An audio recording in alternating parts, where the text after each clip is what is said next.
глюкоза ё декстроза пайвастагии органикӣ буда, яке аз манбаъҳои маъмултарини нерӯ барои организмҳои зинда аст. Он дар таркиби шарбати бисёр меваҳо, аз ҷумла ангур мавҷуд аст, ки номи ин навъи қанд аз вожаи мазкур сарчашма мегирад.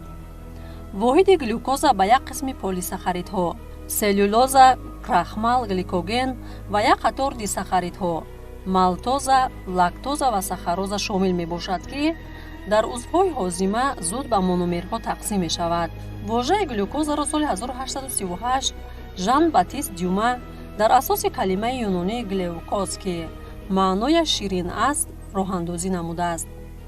ҳарчанд глюкоза ба инсон аз замонҳои қадим маълум аст, бо вуҷуди ин он дар шакли покаш хеле дертар ҷудо карда шуд. химики олмонӣ Андреас Макграф онро соли 1747 аз шарбати ангур ба даст овард. ҷозеф Луис Пруст дар соли 1801 кристаллҳои адде глюкозаро аз ҳамон шарбати ангур дарёфт кард. глюкоза ба синфи алгодексозаҳо тааллуқ дорад.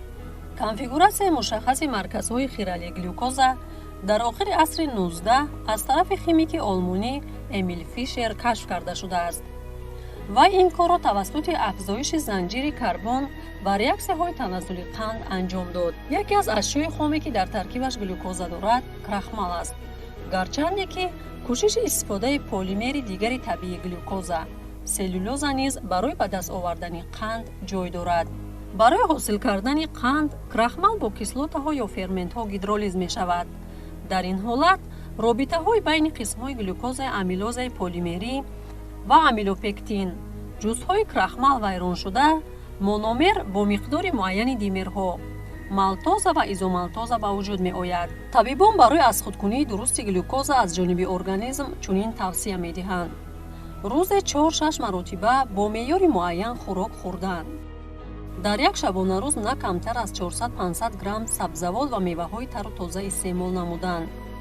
агар шумо анвои шириниро дӯст доред, ба шираворие аз қабили шоколади сиёҳ, какао ва ғайраҳо афзалият диҳед. бештар маводи табиӣ дар таркибаш қанддоштаро истифода намоед. мунтазам дар берун сайру гашт ва варзиш кунед. глюкоза манбаи асосии энергия барои ҳуҷайраҳои бадан мебошад, аммо назорат кардани сатҳи ин мавод дар хун муҳим аст. сатҳи глюкоза дар хун ё ба ибораи дигар қанди хун як нишондиҳандаи муҳими биохимиявӣ аст. онро мунтазам тафтиш кардан лозим, то бидонед ки оё шумо хатари диабети қанд доред ё не. ҳоло дар ҷаҳон 400 миллион нафар аз ин беморӣ вазнини музмин азият мекашанд. глюкоза ё шакари ангур соддатарин карбогидрат аст. он метавонад бо ғизо ба бадан ворид гардад ё дар он ҳангоми таҷзияи карбогидратҳои мураккабтар, сахароза ё крахмал тавлид мешавад. глюкоза ҳуҷайраҳоро бо нерӯ таъмин сохта, дар раванди мубодилаи моддаҳо иштирок мекунад ва дар ҷигару мушакҳо дар шакли гликоген ҷойгир мешавад, ки як навъ захираи фавқулодаи нерӯ барои организм дар ҳолати норасоии энергия мебошад. глюкоза махсусан барои фаъолияти мағзи сар зарур аст. ҳангоми хӯрок хӯрдан ва баъд аз он қанд аз системаи ҳозима ба ҷараёни хун мегузарад ва боиси баланд шудани сатҳи он дар хун мегардад. барои ворид шудани қанд ба ҳуҷайраҳо ғадуди зери меъда гормони инсулинро ҷудо мекунад. маҳз ҳамин модда ҳуҷайраҳоро барои қабули глюкоза омода месозад. вақте ки ҳуҷайраҳо ин маводро ба худ мегиранд, қанди хун ба сатҳи мӯътадил мерасад. агар ғадуди зери меъда инсулинро кам кунад ё ҳуҷайраҳо ба таъсири он ҳассос набошанд, глюкоза ба онҳо дохил намешавад, балки дар таркиби хун боқӣ мемонад. ҳуҷайраҳо бидуни глюкоза мемонанд ва меъёри қанди хун баланд мешавад. ин раванд метавонад боиси мушкилот гардад. дар ин ҳолат бемории диабети қанд ба вуҷуд меояд. агар сабаби навъи якуми он норасоии инсулин бошад, ҳангоми гирифторӣ ба навъи дуюм инсулин кофӣ аст, аммо ҳуҷайраҳо онро қабул намекунанд.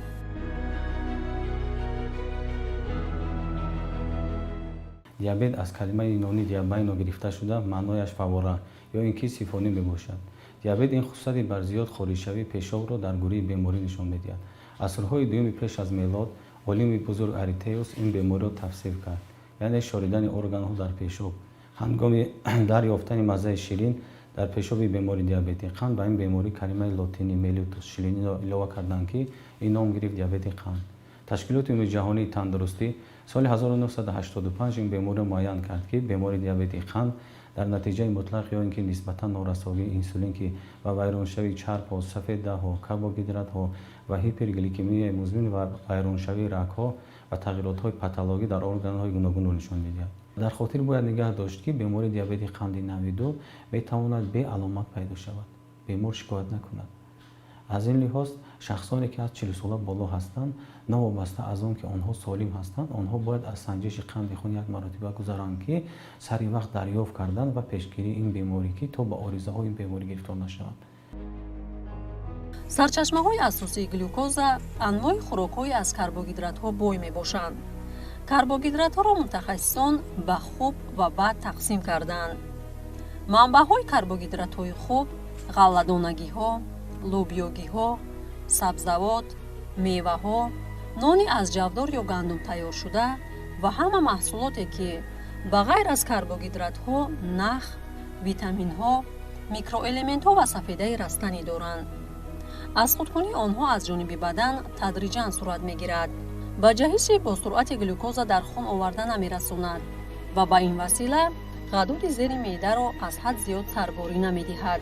карбогидратҳои бад дар маҳсулоти қаннодӣ, шириниҳо, афшураҳои дорои қанди зиёд ва нӯшокиҳои газнок мавҷуданд. онҳо фавран хунро бо глюкоза ғанӣ мегардонанд ки ғадуди зери меъда якбора инсулинро аз ҳад зиёд ҷудо мекунад ки боиси он мегардад ҳуҷайраҳо ба он ҳассос шаванд. ҳангоми зиёда аз якрӯзи гуруснагӣ, пас аз корҳои вазнини ҷисмонӣ ва асабонияти зиёд, парҳези доимии камкарбогидрат метавонад дар бадан глюкогенез оғоз шавад. глюкогенез аз аминокислотаҳо барои саломатӣ ва ҳатто ҳаёт хатарнок аст, зеро он метавонад дил, мушакҳои ҳамвори рӯдаҳо ва рагҳои хунро вайрон кунад. норасоии музмини қанд дар хун гипогликемия номида мешавад. ин ҳолат барои ҳуҷайраҳои асаб ва майна хатарнок аст, зеро бе глюкозаи кофӣ онҳо дуруст кор карда наметавонанд ки дар натиҷа имкон аст ҳатто ин узвҳо зарари органикӣ гиранд. ҳангоми гипергликемия яъне афзудани меъёри глюкоза дар бадан, ин модда дар бофтаҳо ҷамъ шуда боиси вайрон шудани онҳо мегардад. дар ин ҳолат махсусан дил, рагҳои хунгард, гурда ва чашм осеб мебинанд. барои он ки қанди хун мувофиқи меъёри лозима бошад, шумо бояд вазни муқаррарии баданро мӯътадил нигоҳ доред. ба қадри кофӣ сабзавот ва меваю кабудӣ истеъмол намоед. фаъолияти мунтазами ҷисмонӣ дошта бошед. барои ба эътидол овардани сатҳи қанд дар хун тавассути ғизо чӣ кор бояд кард? ҳангоми гипергликемия истеъмоли карбогидратҳоро маҳдуд кардан лозим аст. тавсия дода мешавад ки шакар, нӯшокиҳои газноку ширин, нони сафед, маҳсулоти қаннодӣ, картошка, биринҷи сафед ва шароб комилан аз анвои хӯрока истисно карда шавад.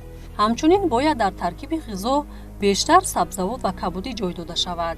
агар шахс гипогликемия дошта бошад, бояд истеъмоли маводи дорои сафедаро зиёд кунад.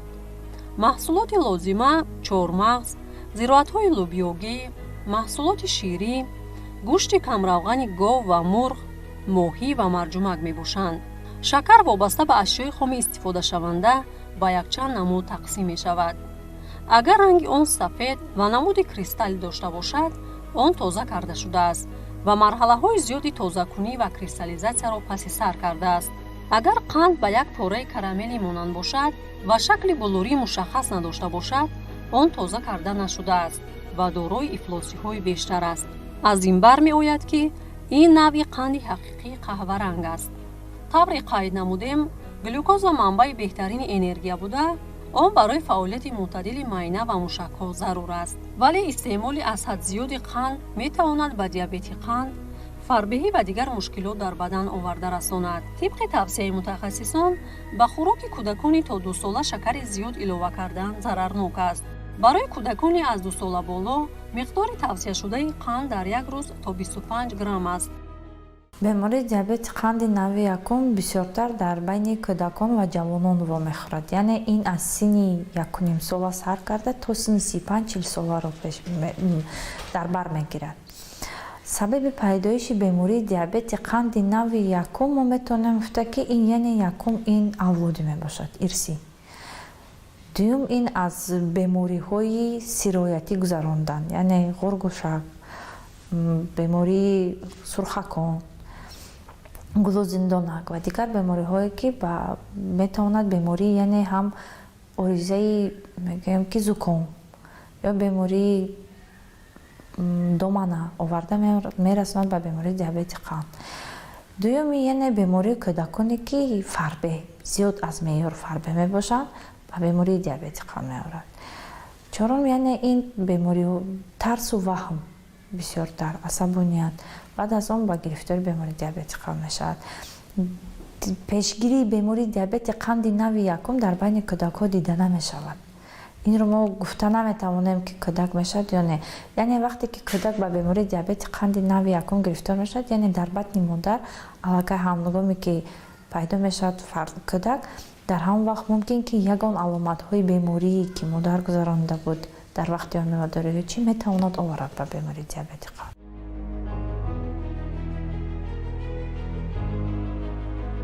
дар тиб маҳлули глюкоза барои воридкунии дохиливаридӣ низ истифода мешавад. чунин қатраҳо дар ҳолати вазнини беморӣ барои нигоҳ доштани қувваи бадан, инчунин ҳангоме ки хӯрдани ғизо ғайриимкон аст истифода мешавад.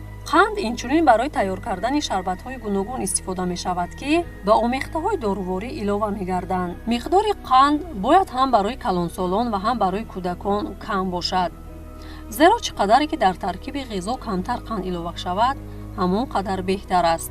аксарияти одамон дар замони имрӯз қанди бештар аз меъёрро истеъмол мекунанд, ҳол он ки миқдори зиёди глюкоза мавҷуд аст ки организм аксар вақт онро аз маҳсулоти нимтайёр ва соусҳо қабул мекунад. илова ба қанди оддӣ, глюкозаҳои мураккабе ҳастанд ки ҳангоми хӯрдани хӯроки маводи ғалладонагӣ ё меваҳо ба бадан ворид мешаванд. барои ҳазм кардани онҳо вақти зиёд лозим буда, бадан аз онҳо энергияи зиёдтар мегирад ва боиси якбора баланд шудани сатҳи қанди хун намегардад. дар сурати пурра набудани карбоҳидратҳо дар ғизо, глюкоза дар бадан аз равғанҳо, сафедаҳо ва ҳангоми таҷзияи гликоген ба вуҷуд меояд. баландшавии сатҳи қанди хун дар зери таъсири якчанд гормонҳо ба амал меояд. глюкагон ки аз ҷониби ҳуҷайраҳои ғадуди зери меъда истеҳсол мешавад, гормонҳои афзоиши гипофиз ва гормонҳои сипаршакл. тағйирёбии таркиби глюкозаи хун ки аз арзишҳои муқаррарӣ фарқ мекунад, аз ҷониби рецепторҳо дар гипоталамус қабул карда мешавад. аз сабаби таъсири гипоталамус ба системаи автономии асаб, якбора зиёд ё кам шудани истеҳсоли инсулин, глюкагон ва дигар гормонҳо ба амал меояд. бемории диабети қанд бемории муттасилест ки ба он баландшавии сатҳи хун бар асари норасоии инсулин хос аст. диабети қанди навъи якум бемориест ки дар асари он ғадуди зери меъда аз худ инсулин ҷудо намекунад ва дар натиҷаи ин ба бадани бемор доруи инсулин гузарондан лозим меояд. диабети қанди навъи дуюм бемориест ки дар асари он ғадуди зери меъда аз худ кам инсулин ҷудо мекунад ва ин беморро водор месозад ки барои кам шудани миқдори қанди хунаш дору истеъмол намояд ё бо таъиноти духтур ба баданаш доруи инсулин гузаронида шавад. осеби диабети қанд осеби рагҳои хунгузари шахсони мубталои диабети қанд ки дар асари он шабакаи чашм аз ҳам рехта беморро нобино мегардонад. ба гурдаҳо таъсир гузошта боиси хуруҷи заъфи гурдаҳо мешавад. аз он пойҳои бемор дарманд гашта захмҳои трофикӣ пайдо мешавад ва ба паҳншавии фасод ва маъюбӣ оварда мерасонад. роҳҳои пешгирии бемории диабети қанд муҳимтар аз табобати беморӣ аст. дар аввал роҳи пешгирӣ дуруст ба роҳ мондани реҷаи хӯрокхӯрӣ ва варзишҳои сабук ба мисли пиёдагардӣ ва овозӣ мебошад. дар сурати танзим накардани вазн ва тамоили қанди хун ба баландшавӣ ба бемор ҳабҳое ки сатҳи инсулини баданро танзим мекунанд тавсия дода мешавад.